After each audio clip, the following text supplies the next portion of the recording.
सबैलाई जय मसी अनि नमस्कार। आज परमेश्वरले तपाईँ र मलाई दिने व्यक्ति बन्नको लागि मौका दिनुभएको छ।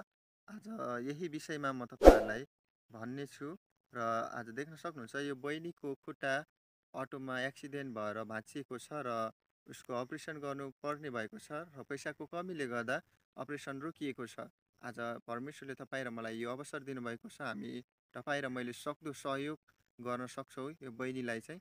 अनि तपाईँ र मेरो सानो सहयोगले गर्दा नै उसको जीवनमा अनि उसको मुहारमा मुस्कान आउँछ भने परमेश्वरको महिमा चाहिँ हुनेछ। आज आज तपाईँ र मैले यो मौका नगुमाउँ र परमेश्वरको वचनले भन्छ लिने भन्दा दिने असल हो। आज तपाईँ र मैले कतिपय समयमा अरूबाट लिएर मात्र काम चलाउ गर्दै थियौँ होला, तर आज तपाईँ र मैले चाहिँ अरूलाई पनि दिने मौका पाएका छौँ र परमेश्वरको वचनले यो पनि भन्दछ जे छर्छौ त्यसैको कति गर्छौ। आज तपाईँ र मैले सानो भए तापनि एउटा सहयोगको बिउ छर्दैछौँ र त्यो बिउ रोपेको कारण भोलि तपाईँ र मेरो जीवनमा चाहिँ त्यो बिउले चाहिँ फल फलाउनेछ। कि परमेश्वरको वचनले यो पनि भन्छ मलाई प्रेम गर्नेहरूलाई म धन सम्पत्तिले भरिपूर्ण पारिदिनेछु र म तिनीहरूको भण्डारलाई भरिदिनेछु भन्नुभएको छ।